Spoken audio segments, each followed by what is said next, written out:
If Jesus walked into your office today, would he tell you to quit your business or show you how to scale it? That question alone flips everything, because for years many Christians were taught that making money was dangerous, maybe even sinful, and yet, the very Jesus they follow talked about business, investments, risk, profit, wages, and even returns on capital. So here's the truth no one wants to say out loud. Jesus was never against money. He was against misalignment. And while most churches are busy avoiding the topic, heaven is still raising up entrepreneurs with prophetic blueprints. People like you. People who feel torn between the boardroom and the prayer room, and don't realize they were meant to walk in both. Because Christian business isn't just allowed, it's anointed. And when you make money under God's guidance, you don't just earn, you transform. This video reveals what Jesus would really teach about money if he preached today. Some of it might shake your beliefs, some of it might set you free, but all of it is backed by scripture, strategy, and truth. Ready to hear what almost no one dares to preach? Jesus never said money was the problem, the love of it was. If Jesus were to step into our financial world today, he wouldn't demonize the act of making money. He'd challenge the heart behind it. In 1 Timothy 6:10, we don't read money is the root of all evil, but rather, the love of money is. That distinction is everything. Because when money becomes your master, your heart no longer belongs to God. And that's the real issue. Jesus walked among businessmen, fishermen, tax collectors, traders, and never once told them to stop earning. He didn't rebuke Zacchaeus for being rich. He challenged him to use his wealth with integrity. That shows us something profound. In a godly business, wealth isn't the problem. Idolatry is. The Christian business mindset must start by asking, is money serving God's plan or replacing it? Let's get real. Money pays rent, feeds families, and funds missions. Jesus understood that. He had supporters like Joanna, Luke 8:3, who financed his ministry. It wasn't poverty that enabled the gospel to spread, it was provision. So today, if you're striving to make money, the question isn't should I, but why am I? Are you building something that honors God or just feeding your ego? This is why Jesus would teach us to audit our motivations, to build wealth that glorifies the kingdom, not just our comfort. It's not about escaping riches, it's about escaping the grip of riches. And that's just the beginning, because if we don't understand this foundation, we'll miss the entire kingdom blueprint for multiplication that Jesus revealed in his parables. Business parables. How Jesus taught about profit, risk, and multiplication. Jesus didn't speak Wall Street, but he did speak kingdom economics, and his favorite teaching method, parables. Many of them were rooted in business, trade, and investment. The parable of the talents, Matthew 25:14-30, is a masterclass in stewardship. One servant multiplies, one doubles, and one buries. Guess who Jesus rebukes? Not the risk taker, but the one who played it safe. Think about it. Jesus praised the servant who doubled the money. That's profit, that's growth, that's multiplication. He didn't say, well done, you kept it safe. He said, well done, good and faithful servant. Because godly business is about producing fruit. Faithfulness isn't measured by caution, but by results aligned with purpose. That alone flips a lot of religious mindsets upside down. In today's terms, it would be like someone receiving $10,000 from the Lord and investing it in a business that creates jobs, serves people, and funds missions. That's holy. But someone else buries their gift, talent, capital, opportunity, in fear, and ends up empty-handed. Jesus made it clear. Multiplication is not just permitted, it's expected. That's kingdom ROI. So when you run a Christian business, the question isn't whether God allows profit. He commands it. But not profit at the cost of people or purpose. That's where many get it twisted. Because just ahead, Jesus unpacks why what you do with your money matters as much as how much you make. And what he says next changes how we view work and wages forever. The worker is worth his wages, valuing effort and fair pay. Jesus wasn't just a preacher, he was a defender of justice. In Luke 10:7, he said clearly, the worker is worth his wages. That means Jesus affirmed economic dignity. If someone pours effort, time, and skill into something, they deserve fair compensation. A godly business doesn't exploit, it honors. And that includes paying well, paying on time, and paying with integrity. In today's culture, people are applauded for cutting costs, sometimes at the expense of others. But in a Christian business, the win isn't squeezing the laborer, it's lifting him.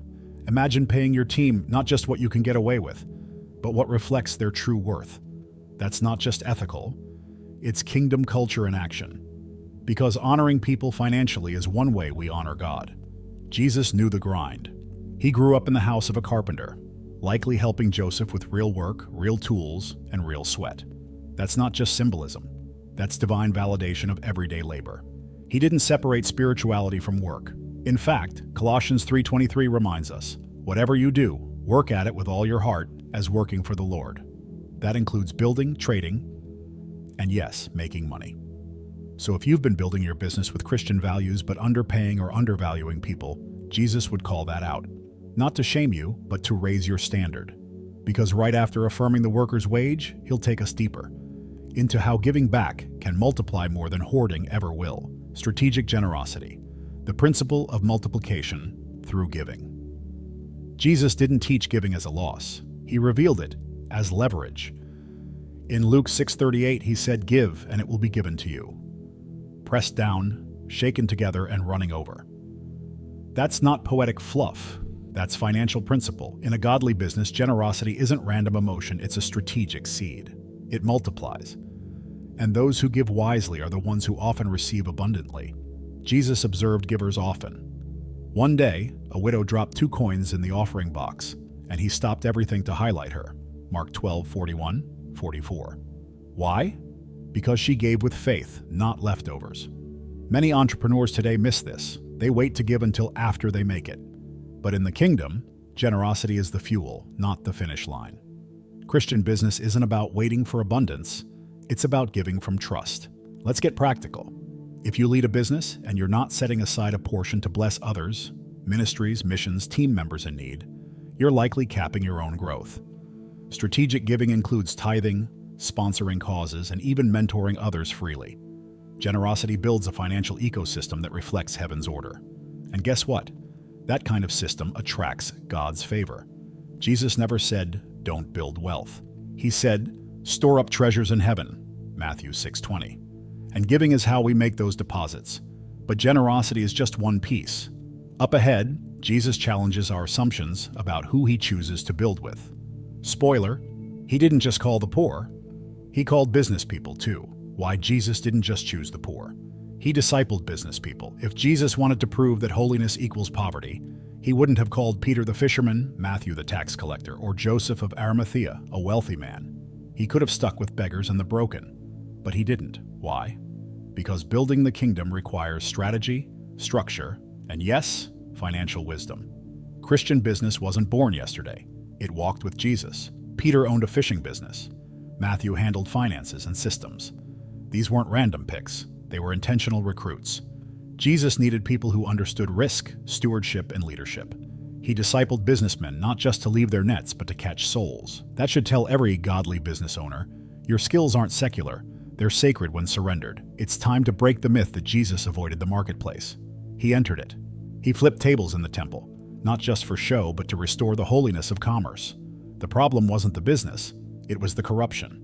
So today, if your business is clean, honest, and kingdom-aligned, Jesus wouldn't flip your table. He'd sit at it, teach from it, and use it to bless others. This flips the script. You don't need to abandon your business to serve God. You just need to dedicate it. Because just ahead, Jesus delivers a warning, a wake-up call for anyone who hides their gifts, fearing failure more than dishonoring their Creator. Buried talents, the sin of not producing with what God entrusted to you. Jesus told a story in Matthew 25 that still stings today. The master gives talents to his servants, expecting them to multiply. 2 did, 1 didn't. The one who buried it out of fear was called wicked and lazy. Not unlucky, not unprepared, but wicked. That shows how serious it is when someone refuses to use what God has placed in their hands. Christian business isn't just a calling, it's a responsibility. Many believers today think playing it safe is faithfulness. It's not. Playing it safe is often fear in disguise. That unused gift, that shelved business plan, that money sitting idle. In God's economy, those are missed assignments. A godly business multiplies because its owner believes they're accountable for the outcomes, not just the intentions. Heaven rewards risk with purpose. Let's bring this closer to home. Got a skill in coaching, design, finance, or even cooking? That's not random. That's a seed. And seeds are meant to be planted, not stored. If God gave you influence, creativity, or capital, He expects ROI, not excuses. Jesus would walk into most churches today and say, "Why are so many of my children hiding what I gave them to expand my kingdom?" And the plot thickens, because Jesus doesn't stop with confrontation. He moves toward correction, and the next part of his message unlocks something massive. The kingdom isn't just about avoiding loss. It's about creating eternal gain through investment and expansion. The kingdom of heaven is like an investment. Multiply or miss out. Jesus described the kingdom in financial terms more than once.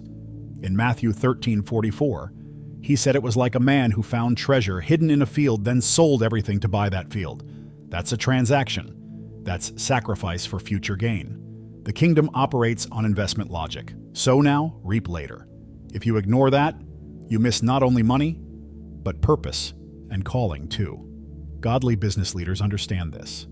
Obedience is the down payment on favor. You don't build a Christian business by waiting for certainty. You move in faith, trusting God will bless what you put your hand to. Think of Abraham. God didn't give him the promised land first, he told him to go, and then the provision followed. The same is true when you make money with kingdom vision. Let's apply it.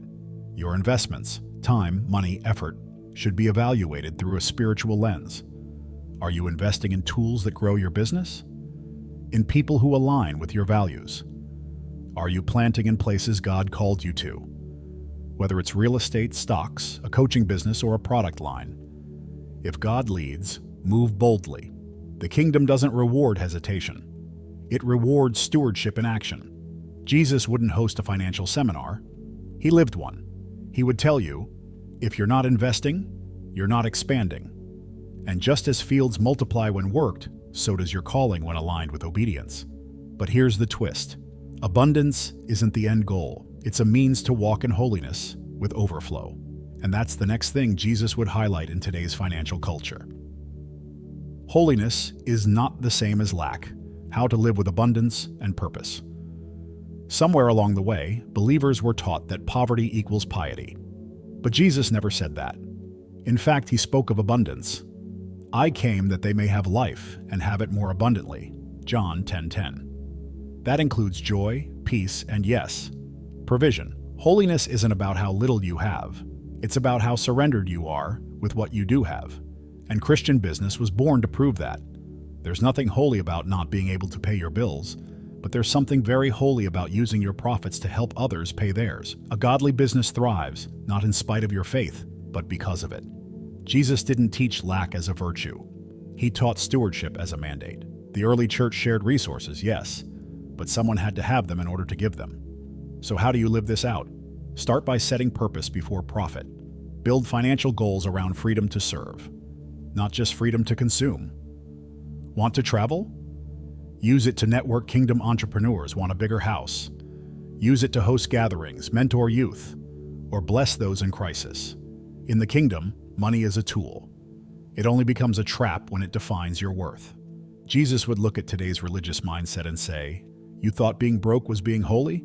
No, being fruitful, generous, and humble is holy." And right after redefining holiness, he would challenge your view of the wealthy and show you how the gospel turns financial status into a divine assignment. The table of the rich is not closed. How the gospel breaks financial barriers. One of Jesus's most radical acts was eating with the rich and the poor, the powerful and the outcast. He didn't avoid the wealthy. He confronted them with love and purpose. Think of Zacchaeus, a rich tax collector. Jesus didn't shame him. He invited himself to his house, Luke 19.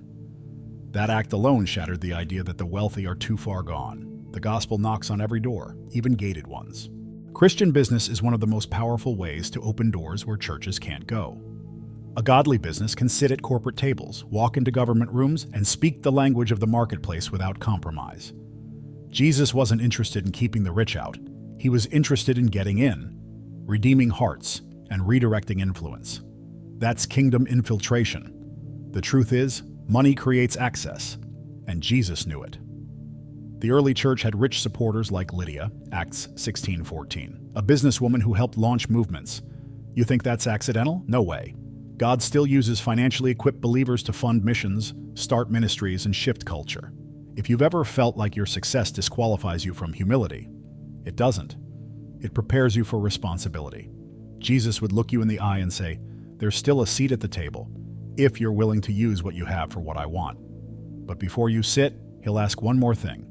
Don't let money sit on the throne, because what you serve determines what multiplies. And that's what the next lesson reveals. Money as a servant, not a master. How Jesus would flip today's system. Jesus didn't oppose money, he opposed mammon, the spirit behind money that seeks control, Matthew 6:24. You cannot serve both God and money, he said. Notice he didn't say you can't have both, he said you can't serve both. In today's world, people don't just use money, they worship it. That's why so many lose peace chasing profit. Christian business restores order by putting money in its rightful place, under God's rule. A godly business doesn't bow to greed, hustle culture, or the pressure to make it at any cost. Instead, it builds systems where values drive strategy. Imagine a business where you don't sacrifice your family to grow your revenue, but you grow your revenue so you can spend more time with your family. That's what Jesus would teach, that money exists to serve purpose, not steal it. Jesus flipped literal tables when the temple became a marketplace, John 2:15. Not because trade was evil, but because purpose was lost. If he walked into today's corporate boardrooms, he might flip a few more. Not to destroy them, but to rebuild them on kingdom values. The kind where people matter more than margins and calling outweighs competition. So yes, Jesus would still speak about money today, but he'd speak even louder about mastery. Who leads your business, you or the Spirit? Who sets your price, the market or your mission? These are questions he'd ask before sending you out with a strategy to make money with a prophetic, eternal purpose.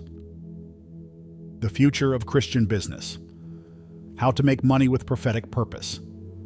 Jesus didn't just teach about money for the sake of income. He revealed how money becomes a message.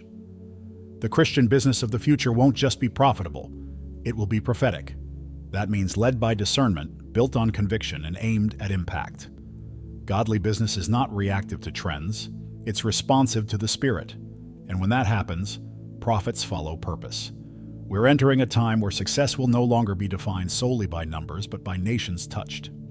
Imagine a kingdom-minded entrepreneur launching a coaching program, not just to scale, but to disciple.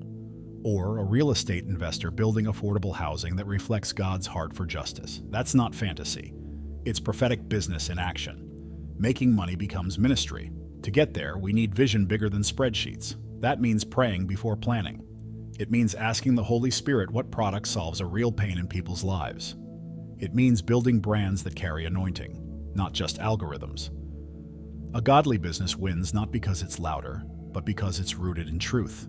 And in a noisy world, truth stands out. So what would Jesus teach about money today? He'd say, build with me, multiply with me, steward the vision I gave you, because time is short and the harvest is ready.